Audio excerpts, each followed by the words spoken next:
오늘은 웨스트민스터 신앙고백서 우리가 수요일마다 배우고 있는데 5번째 장 섭리에 대해서 함께 배워보도록 하겠습니다. 섭리, 영어로는 프로비던스라고 그러는데 말이 어려워요. 뭐 영어로 쓴다고 말이 쉬운 건 아니죠. 말이 어렵긴 합니다. 그래서 제가 여러분들에게 먼저 이거를 하나 가르쳐 드리려고 그래요. 보이시죠? 좀 모니터를 보니까 아래에 있는 글자들이 좀 흐리게 보이긴 하네요. 작정, 뭐 예지, 예정, 섭리, 뭐 이런 단어들이 쭉 있어요. 하나님이 계획하신 걸 뭐라고 부른다 그러면 작정이다. 그냥 쉽게 생각하시라는 거예요. 뭐 신학교처럼 어렵게 설명드리는 게 아니고, 하나님의 계획을 작정이다. 그러면 미리 아시는 걸 뭐라 그래요? 그 예지다 그래요. 예지, 미리 아는 거. 그리고 하나님이 정해놨다는 건 뭐라 그래요? 선택하시고 정하신 것 예정이다. 근데 이 세 가지는 뭐가 먼저가 있는 게 아니에요. 예지와 뭐 예정과 작정 이런 거는 뭐가 먼저 해서 그 다음 거를 정하고 그럴 수가 없어요. 이건 언제 다 일어난 일이에요? 창조 이전에, 시간이 있기 전에 하나님의 영혼 가운데서 있던 일이에요. 그러니까 하나님이 정하시고 계획을 세우셨는지 아시고 계획을 세우셨는지, 그죠? 계획을 세우다 보니까 결정을 그렇게 하신 건지 우리는 그게 안 돼요. 우리는 시간 순서대로 행동하는 사람들이잖아요. 근데 하나님은 영혼 가운데서 저걸 하셨기 때문에 우리가 뭐가 먼저다 이렇게 속단해서 말하기가 어려워요. 어쨌든 논리적인 순서는 있을 건데 그건 제가 여러분들이 어떻게 따져야 된다 뭐 이렇게 말씀드리고 싶지 않아요. 그러면 이제 어쨌든 이렇게 하나님이 정하신 거, 계획하시고 아시고 뭐 하신 게 있으면 그게 이루어질 거 아니겠습니까? 그러면 이루어지는 그 과정을 하나님께서 다스리시고 이렇게 관장하시고 뭐 보존하시고 보호하시고 주권을 행사하시는 것, 이걸 뭐라고 부른다? 이걸 섭리라고 부른다. 아멘. 이게 섭리하고 이렇게 예지나 예정이나 뭐 작정이나 이런 거 하고 약간 구분을 둬서 생각하면 좀 이해가 쉬울 것 같아서 제가 말씀을 드려요. 우리 같이 첫 번째 항을 읽어보겠습니다. 시작. 만물의 위대한 창조자 하나님께서는 모든 피조물들과 그들의 언행심사를 보존하시고 감독하시고 처리하시고 통치하시되 가장 큰 것으로부터 가장 작은 것에 이르기까지 그렇게 하시며 가장 지혜롭고 거룩한 섭리에 의하여 그의 무한 예지와 그 자신의 의지에 자유롭고 불변하는 결정을 따라서 하신다. 이로써 그의 지혜, 능력, 공의, 선하심 그리고 자비의 영광을 찬미케 하신다. 아멘. 말이 어려운데 그냥 쉽게 이런 걸 말씀드릴게요. 예를 하나 드리면 느부갓네살 왕이라고 하는 사람이 다니엘서에 나와요. 느부갓네살 왕이 어렸을 때 뭘 하던 사람인지 성경에는 안 나오지만 하여튼 뭐 어떤 왕족이었겠죠. 우여곡절 끝에 왕이 됐어요. 그래가지고 자기가 전 세계를 다스리는 큰 제국을 하나 만들죠. 바벨론이라고 하는 제국, 아수르를 물리치고. 그런데 그리고서 어느 날 보니까 아수르한테 멸망 안 당한 조그만 나라가 하나 있는데 유다라고 하는 나라가 있어요. 가서 유다도 무너뜨리고 거기서 사람들도 잡아왔어요.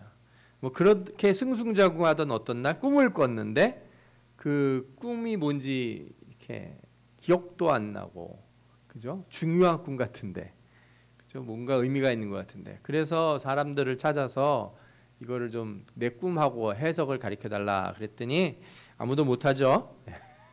뭐 꿈이라도 얘기를 해줘 해몽을 하는데 아무도 못해요. 그런데 다니엘이 그때 그걸 해주죠. 다니엘이 뭘 가르쳐 줍니까? 한마디로 말해 이런 거예요. 뭐 꿈 내용은 머리는 황금이고 그 다음엔 뭐 은이고 뭐 이렇게 막 섞이고 나중에 철로 만들어지고 진흙도 섞이고 하늘에서 바위가 내려와서 이 동상을 무너뜨렸다 이렇게 돼 있는데 내용은 뭐 그렇지만 목적이 뭐냐면 너 느부갓네살 너는 내 손에 있는 것이다 이거예요. 하나님 손에 있다. 자기는 뭐 열심히 나름의 뭔가 애를 쓰고 노력하고 어떻게 해가지고 왔는데 그렇게 해서 자기의 어떤 계획을 가지고 왔잖아요. 그런데 하나님은 그걸 다 뭐라 그래요? 나의 뜻이 아니면 네가 거기 있을 수 없다. 모든 나라들은 다 내가 세운다. 이렇게 얘기하는 거예요. 느부갓네살이 나중에 또 꿈을 하나 더 꿔요. 우리 두 번째 꿈은 많이들 안 다루는 편인데 두 번째는 꿈이 뭐예요? 큰 나무가 있어서 온갖 새들이 모여들고 짐승이 모여들고 이렇게 사는데 저 나무가 베어져 가지고 밑둥이만 남고 이렇게 돼 버려요. 이 꿈의 내용이 뭐예요? 이것도 이제 다니엘이 가르쳐 주죠. 이 꿈의 내용은 교만하면 안 된다는 거예요. 교만해서 하나님이 치셔서 이렇게 될 거다. 그래서 아주 그 유명한 그림이 하나 있는데 느부갓네살 왕이 약간 미쳐요. 짐승처럼 이렇게 빨개벗고 돌아다니고 이렇게 헤매고 살아요. 그러다 다시 정신을 차리고 되돌아와요. 그리고 깨달아요. 뭘 깨달아요? 하나님이 나를 다스리시고 모든 세계의 주인이라는 걸 깨달아요. 같이 읽겠습니다. 그 기한이 참에 난 느부갓네살이 하늘을 우러러 보았더니 내 총명이 다시 내게로 돌아온지라 이에 내가 지극히 높으신 이에게 감사하며 영생하시는 이를 찬양하고 경배하였나니 그 권세는 영원한 권세요 그 나라는 대대에 이르리로다. 땅의 모든 사람들을 없는 것 같이 여기시며 하늘의 군대에게든지 땅의 사람에게든지 그는 자기 뜻대로 행하시나니 그의 손을 금하든지 혹은 이르기를 네가 무엇을 하느냐고 할 자가 아무도 없도다. 그러니까 섭리를 아는 거예요. 이제 깨달은 거예요. 내가 뭐 열심히 뭐 하고 이렇게 나라도 만들고 전 세계 최고가 돼도 우리 청년들 나중에 전 세계 최고 갑부가 되더라도 다 이거 누가 나를 이끄셨다? 하나님이 이끄셨다. 다 그렇게 고백하는 거예요. 뭐 특별한 성취가 없이 살다가 죽어도 하나님이 나를 하나님의 일에 쓰셨다. 예수 믿는 사람들은 그렇게 고백하는 거예요. 뭐 안 믿는 사람들은 뭐 상관없다고 생각할지 모르지만 안 믿는 사람들도 다 하나님이 어떻게 하는 거예요? 다 쓰시는 거예요. 하나님의 일을 위해서. 두 번째 항도 읽겠습니다. 시작. 제1 원인이 되시는 하나님의 예지와 작정에 따라 모든 일들이 변함이나 틀림이 없이 일어난다. 그렇지만 동일한 섭리에 의하여 하나님은 제2 원인들의 성질에 따라 그 모든 일들이 필연적으로 자유롭게 또는 우발적으로 일어나도록 작정해 두셨다. 어렵죠? 무슨 말인지. 하나님이 무슨 일이 일어나게 하는데 하나님이 직접적으로 이건 이렇게 이해하셔야 돼요. 우리가 봤을 때 이건 분명히 하나님이 하신 일이 분명해. 이게 분명히 보이는 게 있어요. 원인과 결과가. 뭐 예를 들어서 성경에서 창조는 누가 하신 일이에요? 하나님이 하신 일이에요. 창조는 하나님이 하시. 하나님 말고 누가 세상을 창조할 수 있겠어요? 하나님은 세상을 창조하셨다. 그죠? 홍해 바다를 가르는 걸 보고 이거 누가 하셨다 그래요? 하나님이 하셨다. 그죠? 애굽의 장자를 치셨다 그러면 누가 하셨다 그래요? 하나님이 하셨다. 이게 하나님이 제일 원인이 되는 거예요. 분명히 하나님의 뜻에 따라서 이루어진 거죠. 그런데 어떤 일들은 우리가 보기에 이건 우연히 일어난 것처럼 막 보여요. 그런데 그것도 다 누구의 섭리 아래 있다? 하나님의 섭리 아래 있다. 아합 왕이 남유다 왕하고 이제 같이 해가지고 다메섹과 싸우려고 하죠. 그런데 남유다 왕이 이제 찝찝하니까 우리 북이스라엘에는 선지자가 없습니까? 그랬더니 있다고 잔뜩 불러다가 예언을 시키는데 그 선지자들이 다 뭐예요? 가짜 선지자들이죠. 다 잘 될 거라는 거예요. 근데 그래도 남유다 왕은 촉이 좀 있어서 이상한 거예요. 낌새가. 이 사람들 말고 좀 괜찮은 사람 없으니까 그랬더니 누가 왔어요? 미가야가 왔어요. 아합 왕이 뭐라 그래요? 이 미가야 얘는 내 말을 잘 안 듣고 지 하고 싶은 대로 막 하는 애예요. 한번 들어보세요. 미가야가 예언을 합니다. 뭐라고요? 가면은 승리할 거다. 그랬더니 아합 왕이 뭐라 그래요? 야, 너 이상한데 오늘따라 너 매번 그렇게 말 안 하고 안 될 거라고 얘기하고 그랬잖아. 그랬더니 미가야가 얘기해줘요. 하늘에서 회의가 열렸는데 누가 저 아합을 죽일 거냐. 그랬더니 여러 아이디어가 나오는데 한 영이 나타나서 제가 거짓을 선지자들 입에 넣어서 그 거짓말로 인해서 아합을 죽게 하도록 할 겁니다. 그래, 그거 괜찮은 아이디어다. 가서 행하라. 가서 실천을 딱 해요. 다 가르쳐줬어요. 미가야가. 아합이 그 말을 들었으면 어이구 나가면 죽겠구나. 우리 싸우러 가지 맙시다. 그래야 되는데 어떻게 해요? 가기로 해요. 가기로 해놓고 남유다 왕은 왕이 타는 마차 타고 왕이 입는 옷 입고 그렇게 나가는데 이 아합은 어떻게 해요? 병사들 일반 사병 병사들 옷을 입고 말하자면 막 이렇게 대장 원수들 있잖아요. 이렇게 머리에 별 막 달려 있는 사람들 장군이 2등병, 1등병 옷 입고 나가서 싸우는 것처럼 싸운 거예요. 그런데 우연히 화살이 날라와서 누굴 맞춰요? 아합을 맞춰요. 성경에 우연히 날라왔다 이런 말이 나와요. 그죠? 한 사람이 무심코 활을 당겨 그래요. 무심코 그냥 아무 생각 없이 당겼는데 그게 어떻게 또 우연히 날아가서 누굴 맞춰요? 아합을 맞춰요. 그래서 그날 아합이 어떻게 돼요? 죽어요. 다 하나님의 섭리라는 거예요. 그러니까 여러분들은 우연은 있다 없다? 없다. 우리가 보기에는 그러니까 화살 쏜 사람은 그냥 자기가 그냥 쏜 거예요. 아무 생각도 없이 나는 왕을 맞춰야겠다는 생각도 없이 쐈다고요. 그러나 그런 일들이 다 엮여서 우리 안에 어떤 일이 일어나는 거예요. 아멘. 이게 되게 중요합니다. 예, 정말 중요한 일이에요. 그러니까 어떤 사람이 예수를 믿는데 그 사람이 갑자기 예수를 믿었다?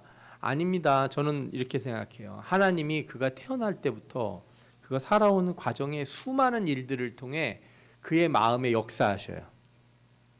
그러니까 어느 순간에 내가 말씀 듣는 그 순간에 하나님이 날 찾아오셨다 생각하시면 내가 보기에 약간 오해가 있는 거예요. 하나님은 언제부터 이미 일하고 계셨어요? 그를 태초에 태 안에서 지을 때 어머니의 뱃속에서 지을 때부터 하나님이 하시고 싶어 하시는 뜻이 그때부터 이루어지기 시작하고 그가 사는 동안 뭐 누구한테 뭐 구박을 받았든지 어디 가서 뭐 1등을 탔든지 그죠? 뭔 일을 했든지 그 모든 경험들이 그의 마음에 어떻게 돼요? 다 쌓여서 어느 순간에 말씀을 딱 들을 때 그게 아 이게 나를 부르신 말씀이구나를 딱 깨닫게 되는 거예요. 그러니까 여러분들 이걸 아는 사람들은요 매 순간을 중요하게 생각하셔야 돼요. 매 순간을 가볍게 여기시면 안 돼요. 매 순간을 중요하게 여긴다는 게 뭐예요? 내가 누구한테 말 한마디 하나 전화 한번 하나 그죠? 식당에 가서 뭐 종업원을 만나서 얘기를 할 때도 그 모든 순간이 다 무슨 순간이야? 하나님이 보고 계시고 다스리시는 순간이라는 걸 깨닫고 자기를 다스려야 돼요. 그렇게 안 그러면은 뭐 예배당에 나와서 예배 드릴 때만 하나님이 계시고 그죠?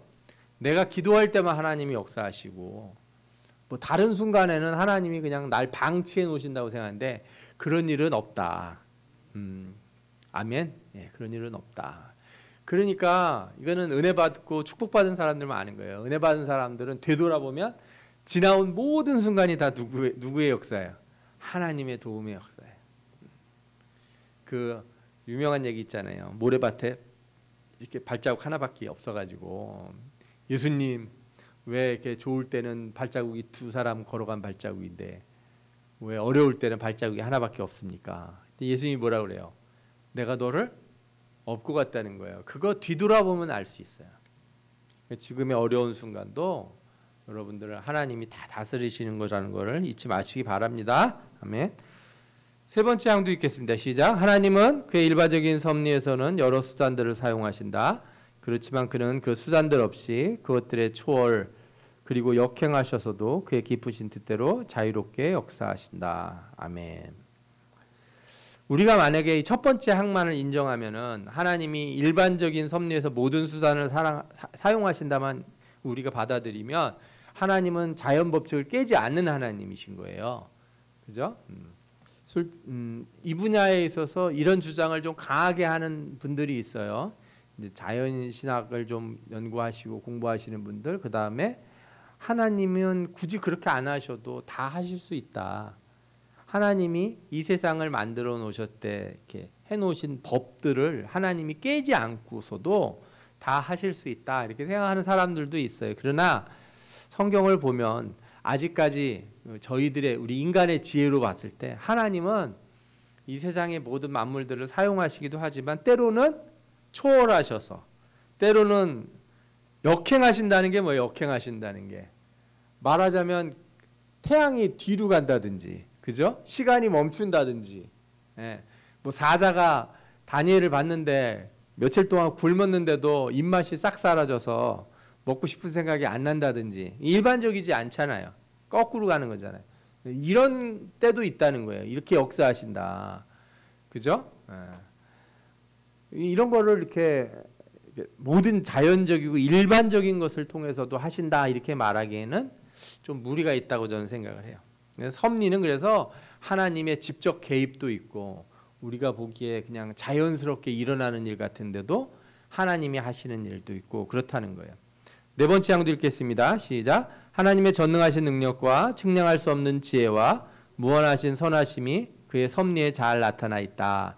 그 섭리는 아담의 첫 번째 타락과 천사들과 사람들의 모든 죄까지도 포함한다. 하나님이 일하실 때 하나님은 악을 조장하시거나 죄를 범하지는 않으시는데 그럼에도 불구하고 하나님은 죄가 일어나도 악이 일어났을 때도 그러니까 천사가 타락을 했어도 하나님은 당황해하지 아니하세요. 다 계획이 있으세요. 하나님의 계획은 우리의 생각 지혜를 초월하기 때문에 뭐 하나님이 천사가 타락을 하고 그죠? 사람이 죄를 지어서 하나님이 갑작스럽게 큰일 났다 큰일 났다 하면서 삼위일체 하나님이 모이셔서 다시 지난번 세운 계획 이렇게 미루고 다시 계획을 짜자 이러시지 않는다는 거예요. 그러니까 그 모든 것들도 사단도 하나님의 계획 아래서 다 사용되게 돼 있어요. 같이 읽겠습니다. 그런데 이러한 죄들은 단순한 허용에 의한 것이 아니며 하나님은 허용하시되 여러 세대에 가장 지혜롭고 강력하게 제한하시고 그 밖에도 명하시고 주관하시어 그 자신의 거룩한 뜻을 이루도록 하신다. 그러나 죄악성은 오직 피조물에게서 나온 것이요 하나님에게서 나온 것이 아니다. 하나님은 가장 거룩하시고 의로우시기 때문에 죄의 조성자이거나 승인자가 아니시며 또한 그러실 리도 없다. 중요해요. 하나님이 세상을 창조하실 때 우리 자신이 하나님의 피조물로서 부족한 게 있는 거죠. 모자라는 게 있고 연약함이 있는 거예요. 그러다 보니 우리가 죄를 지을 가능성이라는 게 있다는 거지 하나님이 우리를 죄짓게 만드셨다 이렇게 보시면 안 돼요. 어떤 사람들은 하나님이 우리를 죄짓게 만들고 그래서 예수님이 우리를 위해서 피 흘리시고 그래서 부활하시고 해서 이런 일을 딱 하려고 뭘 딱 짰다 막 이렇게 생각하시는 분이 있는데 그건 너무 많이 갔어요. 사실 아까도 우리가 욥기를 읽었지만 우리는 하나님의 작정과 예정 있잖아요. 창세 이전에 일어난 일에 대해서 정확히 그걸 이해할 수 없어요. 그건 우리의 범위를 넘어서는 거예요. 하나님이 아시고 계획한 건지 계획하셨기 때문에 알게 되신 건지 그래 결정하셨기 때문에 선택을 한 건지 선택을 해서 결정한 건지 그런 건 우리는 잘 몰라요. 분명한 거 하나는 우리는 고백해야 돼요. 뭐라고? 나는 어떻게 그런지는 잘 모르겠지만 그죠? 우리가 지혜로운 우리 지혜가 모자라니까 우리가 어떻게 그렇게 되는지는 잘 모르지만 하나님은 선하십니다. 하나님은 의로우시고 공의로우십니다. 우리 이렇게 고백할 그게 믿음이에요. 믿음은 이해가 돼서 믿는 게 아니고 그렇게 믿고 어떻게 해야 돼요? 고백하는 거예요. 그게 우리 신앙이에요. 만약에 그게 아니고 뭐 알고서 우리가 다 이해가 돼서 믿으면 그러면 그렇게 뭐 우리 기독교가 그렇게 유명해질 이유가 없죠. 사람이 다 생각해서도 만들 수 있으니까. 자, 성경에 보면은 특히 출애굽기 우리가 보면요. 왜 그렇게 바로는 그렇게 하나님 앞에 끝까지 대들었을까? 그죠? 저 홍해 바다를 갈랐는데 거기를 왜 굳이 기어코 들어와 가지고 이렇게 물에 빠져 죽냐? 우리가 이런 생각들 다 할 수 있잖아요. 그죠? 이게 사단이 그러는 거예요. 사단은요. 창조 세계를 어떻게 해서든지 더럽히고 하나님의 계획을 망가뜨리려고 끝까지 방해를 놓으려고 애를 써요. 그런데 그렇게 방해를 놓을수록 하나님의 영광이 어떻게 돼요? 더 크게 드러난다는 거예요. 이게 문제 이게. 사단은 결코 그래서 하나님을 이길 수도 없고 하나님의 백성을 꼬셔서 악으로 끌고 갈 수가 없어요. 지옥으로 데려갈 사람이 데려갈 수가 없어요. 사단은 예수님을 십자가에 못 박으면 예수 그리스도를 십자가에 못 박았다가는 우리 다 죽는다. 우리 끝이다. 사단이 그렇게 생각을 하고 있었다면은 아마 예수님은 안 박았겠죠. 사단은 왜 예수님을 십자가에 못 박았어요? 단 하나예요. 이렇게 하면은 이길 것 같으니까. 하나님의 계획을 망가뜨릴 수 있을 것 같으니까. 여러분들 아셔야 돼요. 천사나 사단이나 피조물이에요.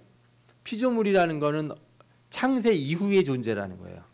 영원 전에 만들어진 존재가 아니에요. 착각하시면 안 돼요. 천사도 이 세계가 만들어진 그 순간 이후에 나온 존재지, 무슨 영원 전에 예수님이 그 성부로부터 나올 때 그때 존재하던 존재들이 아니란 말이에요. 예. 그러니까 사단은 계획을 세워봐야 뭐밖에 못 세워요. 우리 같이밖에 계획을 못 세워요. 시간 안에서밖에 계획을 못 세워요. 얘는 시간을 초월해서 존재하는 애가 아니라고요. 이 세계를 초월해서 있을 수가 없는 애라서. 그래서 얘를 뭐라 불러요? 공중의 권세 잡은 자. 이 세계에 속한 애예요. 천사도 그렇고 사탄도 그래요. 그러니까 이 세계 바깥에서 초월적인 그죠? 영혼 가운데 세우신 작정을 이 세계 안에 있는 존재들이 깰 수 있다? 없다. 절대 못 깬다. 예. 그래서 사단이 예수님 십자가에 달면 이길 줄 알았더니 어떻게 됐어요? 다 망가졌어요. 박살이 났습니다. 뱀의 머리가 밟혀버렸어요. 지금은 그냥 버르적거리고 있는 거예요. 지금 사단이 역사한다 그러지만 요한계시록을 읽어보면요, 사단은 이미 잡혔고, 그죠? 예. 나머지 잔당들이 지금 설치는 판이라고요. 그래서 다 그들을 하나님이 심판하실 때가 올 거예요.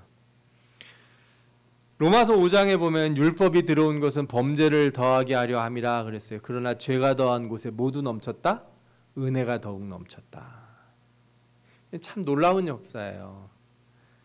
이렇게 하나님을 멀리 떠난 것 같고 내가 예수 잘 못 믿고 그죠? 개털신자로 사는 그 순간에 어느 순간에 마음이 너무 괴로워서 교회 나와서 그죠? 오다가 은혜를 받아요.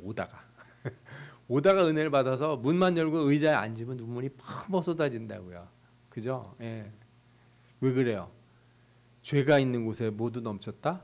은혜도 넘쳤다. 이게 놀라운 역사예요. 그래서 신자는요, 내가 실수를 하면 실수할수록 그 하나님의 십자가가, 예수 그리스도의 십자가가 더 크게 느껴지는 거예요. 네. 그죠?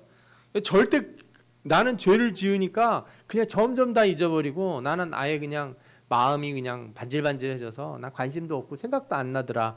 이 사람은 제가 보기에는 뭐 둘 중에 하나예요. 처음부터 우리에게 속한 자가 아니든가, 또 하나는 아직 때가 안 됐거나, 그죠? 때가 되면 엄청 회개할 거라 이거죠. 예. 하나님이 이 범죄한 이 죄된 것까지도 다 이용하셔서 우리에게 은혜를 넘치게 하셨다는 것을 잊지 마시기 바랍니다. 아멘. 자, 5번도 읽겠습니다. 시작. 가장 지혜로우시고 의로우시며 은혜로우신 하나님께서는 때때로 자기 친자녀들이 각종 유혹에 빠지며 그들 자신들의 부패한 마음대로 행하게 내버려 두신다. 이는 그들이 전에 지은 죄들을 인하여 그들이 징계당하거나 아니면 그들의 부패하고 간사한 마음이 얼마나 강력한 잠재력을 가지고 있는가를 깨달아 겸손하게 하기 위함이요. 그래서 죄가 우리 신자들에게 역사할 때 때로는 하나님이 그 죄를 다 막거나, 그죠? 절대 그런 일이 안 생기도록 이렇게 하지 않으실 때가 있다는 거예요. 왜? 이 신자도 죄를 범할 때 더 겸손해지거든요. 내가 예수 믿은 뒤로는 죄를 한 번도 안 졌다. 내가 예수 믿기로 결정한 뒤로는 나는 한 번도 실수 안 했다. 그 사람이 약간 교만하거나 하나님의 은혜에 대해서 약간 잊어버릴 가능성이 있다. 이 웨스트민스터 신앙고백서를 썼던 그 우리 믿음의 선배들은 하나님께서 우리를 때로 죄 가운데, 우리를 시험 가운데 두셨을 때도 그때도 하나님께서 다 뭘 주시려고요? 은혜를 베풀어 주시고.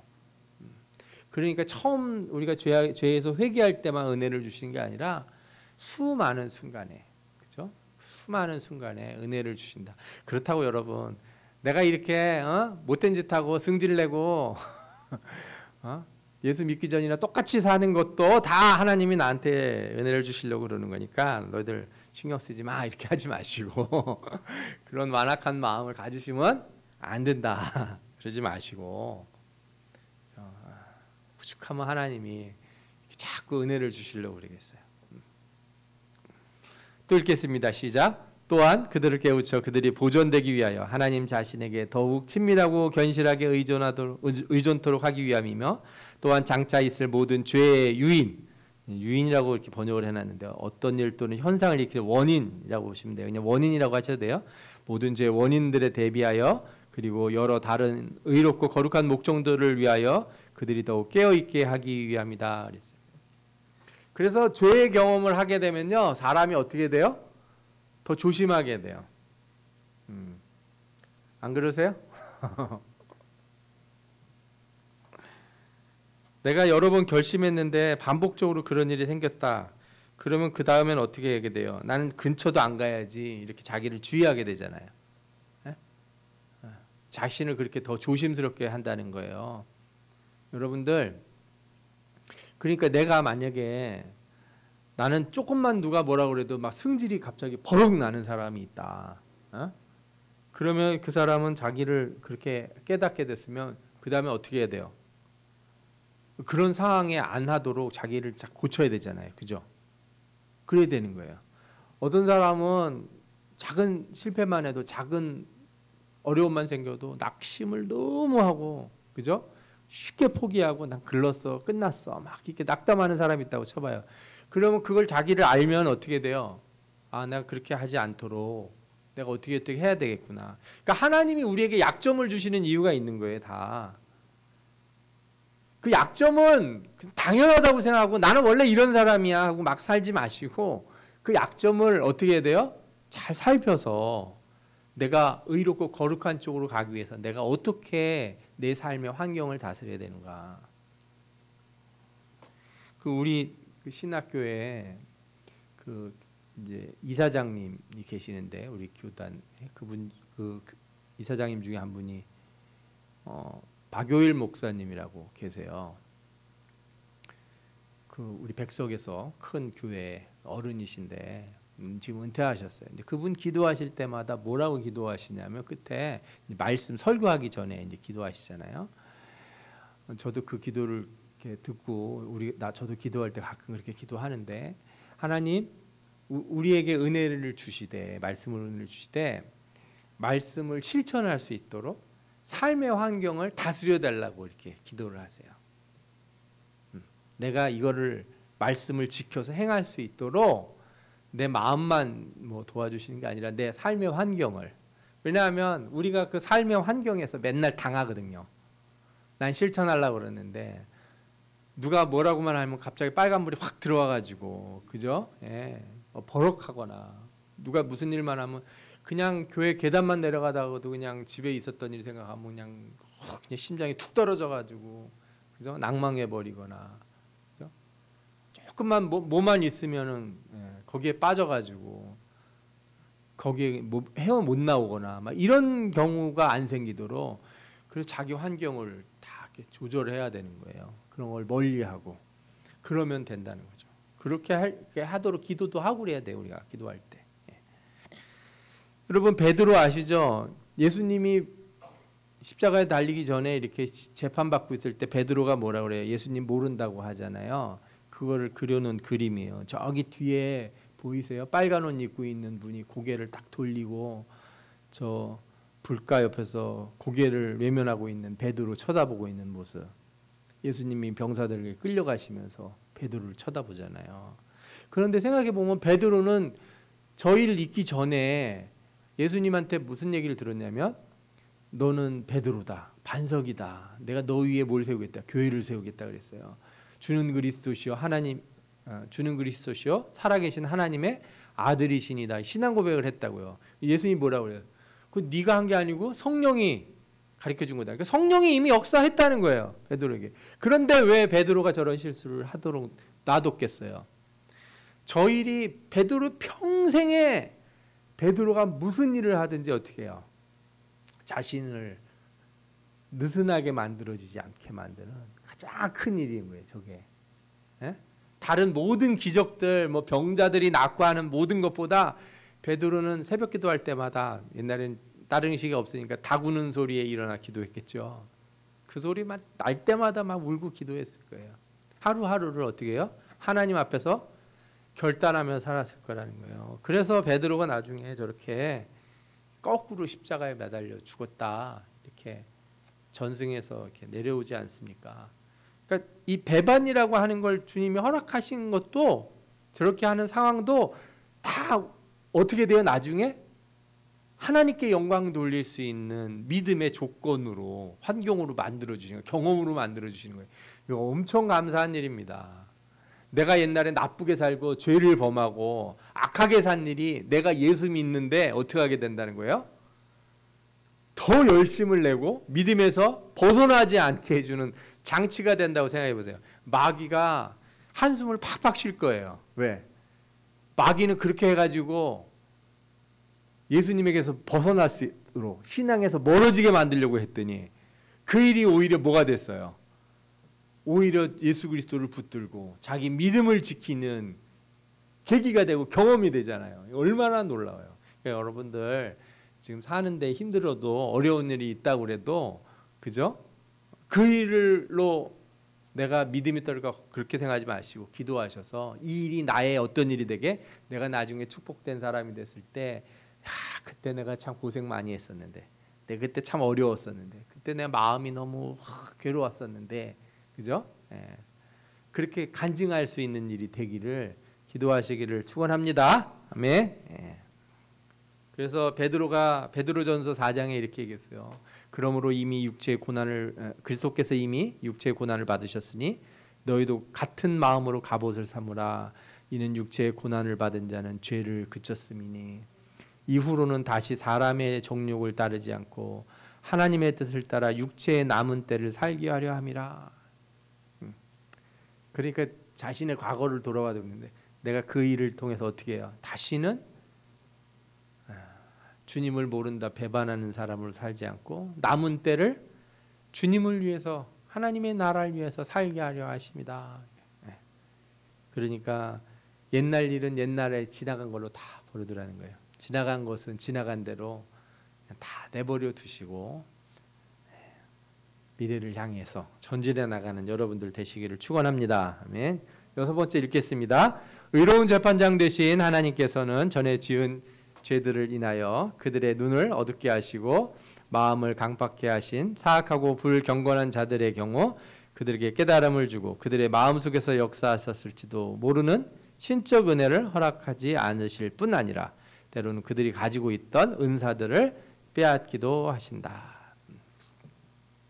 하나님이 역사하실 때 어떤 사람들은요, 마음이 강팍해지기도 해요. 눈이 어두워지기도 하고. 그래서 똑같은 일을 보고도 어떤 사람은 그게 하나님의 은혜다 이렇게 생각하고, 어떤 사람은 도대체 왜 그랬는가 그러는 거죠. 그래서 그렇게 악해진 마음들, 부패해진 마음들, 그죠? 이 사람들이 어떻게 돼요? 같이 또 읽겠습니다. 또한 그들을 버려도 그들의 부패함이 기회를 타서 자신들을 죄를 범하는 대상들이 되게도 하신다. 또한 동시에 그들 자신의 정욕과 세상 유혹들과 사단의 권세에 넘겨주시기도 하신다. 그로 말미암아 그들은 하나님께서 다른 사람들의 마음을 부드럽게 하기 위해 쓰시는 수단을 가지고서도 자신들을 강팍하게 하고 마는 것이다. 말이 긴데 제가 이거 하나로 여러분들에게 설명드릴 수 있을 것 같아요. 이게 뭐예요? 뭐 같아요? 그림이 엘리야가 이렇게 기도해가지고 하늘에서 불이 내려오는 그림 같지 않으세요? 그거 그린 거예요. 누가 그렇게 그렸는데, 이거 보고서 백성들이 뭐라고 그래요? 여호와 그는 하나님이시로다. 여호와 그는 하나님이시로다. 똑같은 일을 경험한 사람들 중에 누가 있어요? 이세벨이 뭐라고 그래요? 사신을 엘리야에게 보내어 이르되 내가 내일 이맘때에는 반드시 내 생명을 저 사람들 중 하나의 생명과 같게 하리라. 그러니까 하나님이 10가지 재앙을 막 내릴 때도 이스라엘 백성에게는 이게 뭐예요? 하나님의 놀라우신 은혜와 능력. 바로에게는 더욱 강팍하게 되는 사건이에요. 이건 우연이야 이러면서. 그래서 저는 뭐 어떤 기적이 나야 사람이 마음이 변하고 회개하고 그러는지 잘 모르겠어요. 똑같은 일이 일어나도 어떤 사람은 어떻게 해요? 더 강팍해지기도 하고 어떤 사람은 그 일로 어떻게 해요? 하나님 앞에 한없이 기도해요.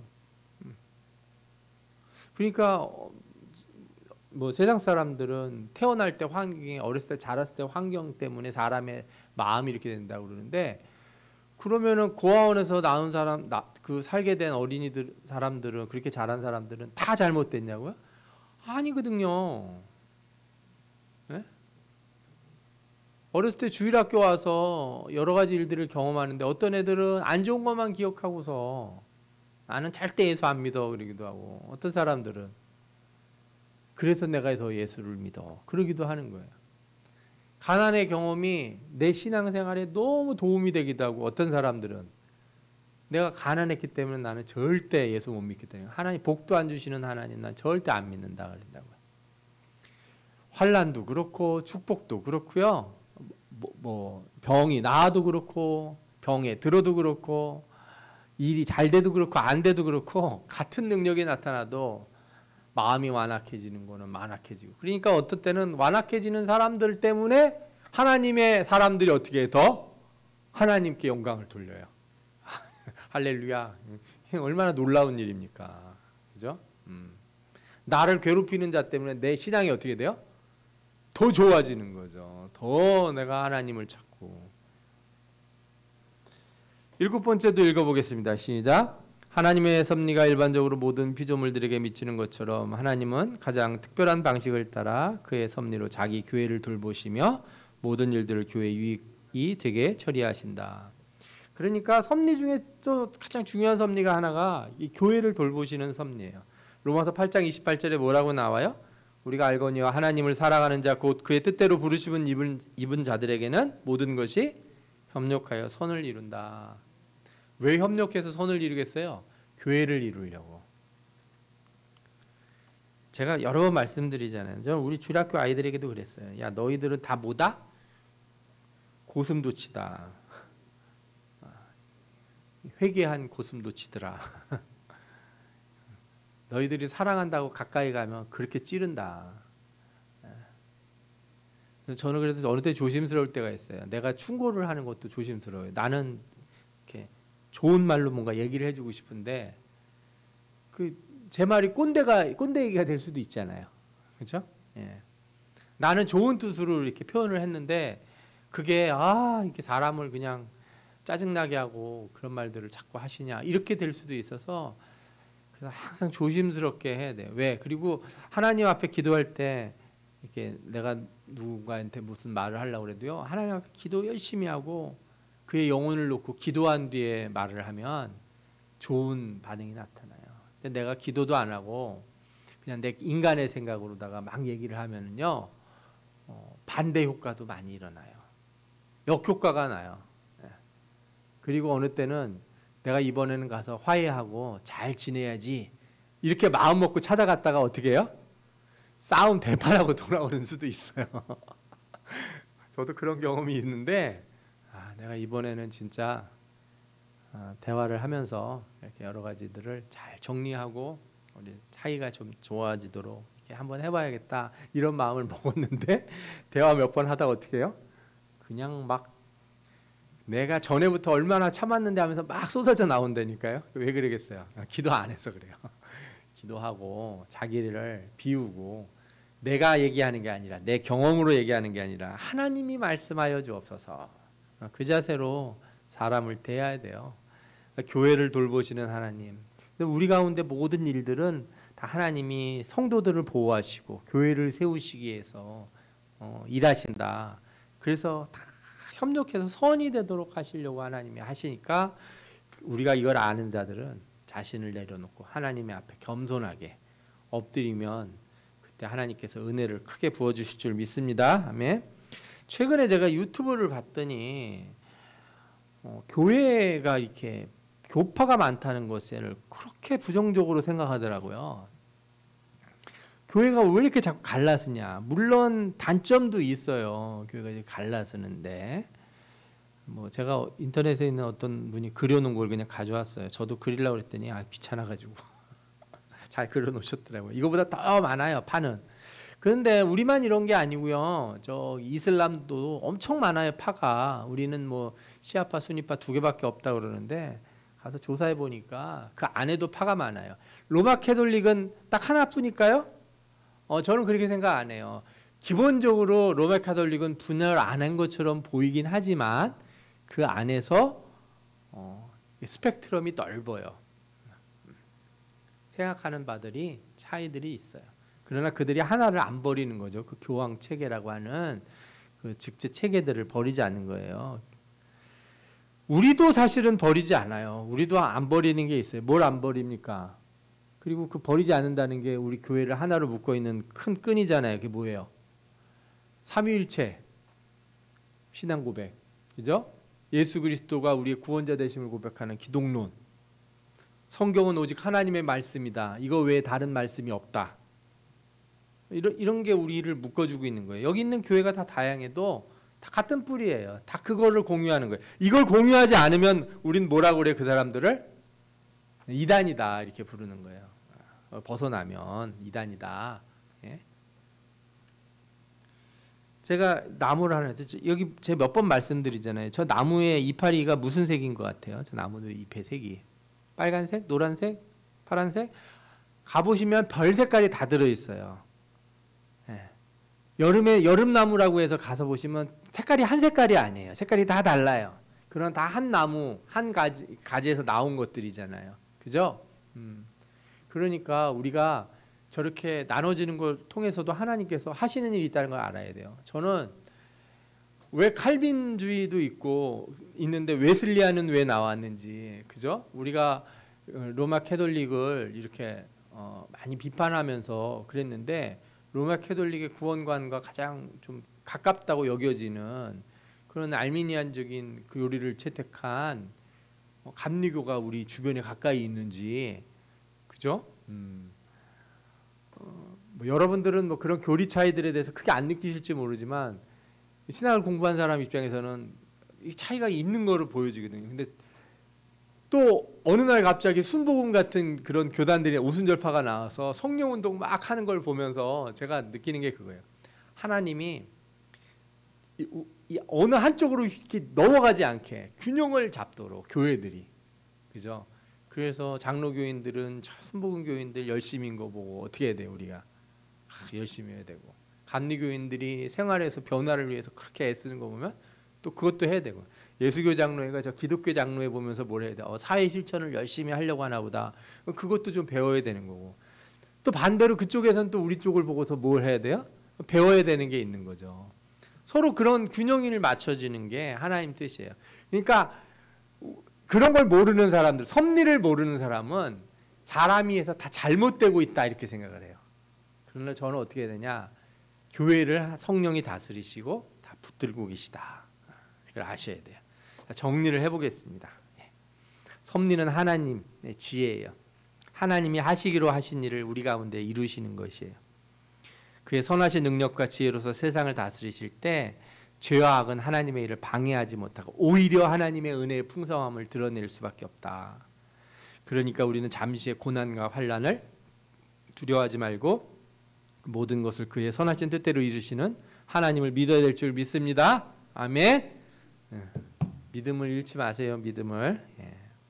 그리고 이런 거 하시면 안 돼요. 어떤 사람이 맹인인데 제자들이 뭐라 그랬어요? 저 사람이 맹인인 것이 누구의 죄입니까? 저 사람의 죄입니까? 부모의 죄입니까? 여러분들은 절대 이런 질문하세요. 내가 이렇게 힘들게 사는 건 누구 탓입니까? 부모가 그런 겁니까? 내가 능력이 없어서 그런 겁니까? 내 인생이 왜 이렇게 어려운 건 누구 때문에 그렇습니까? 그런데 예수 믿는 사람들은 그렇게 질문을 하면 안 되고 어떻게 질문해야 돼요? 지금 나의 이런 상황을 통해서 하나님 어떤 영광을 드러내시려고 합니까? 이렇게 질문해야 되는 거예요. 나의 모자람이 뭐로 되게요? 하나님의 영광으로 드러나도록 주님의 섭리가 있을 줄 믿습니다. 로마서 11장 33절 이렇게 나옵니다. 깊도다 하나님의 지혜와 지식의 풍요하며 그의 판단은 측량치 못할 것이며 그의 길은 찾지 못할 것이로다. 우리가 오늘 읽은 욥기서에도 나오잖아요. 우리가 우매한 말로 그 하나님의 뜻을 흐렸다 이거예요. 알지도 못하면서 뭐 아는 것도 하나 없고 하나님이 어떤 분이신지 얼마나 큰 은혜로 우리에게 주시는지도 모르면서 그냥 오늘 이 순간의 나의 괴로움, 오늘 이 순간에 내 삶의 문제들을 가지고 막 쏟아내고 원망하고, 그럼 광야에서 있는 사람들 같아지는 거예요. 그냥 조금 뭐 매출하게 날라오면 하하하 좋다 그러고 만나 먹을 땐 히히 하다가 또 뭐 없다고 막 원망하고 모세 나와라 하다가 또 되면 또 히히 하고 가버리고, 얼마나 안타까워요. 섭리를 모르는 자들이 그렇거든요. 우리에게 온 고난이나 한계도 하나님의 능력과 은혜로 아름답게 변화될 줄 믿습니다. 아멘. 기도하겠습니다. 우리 이 시간에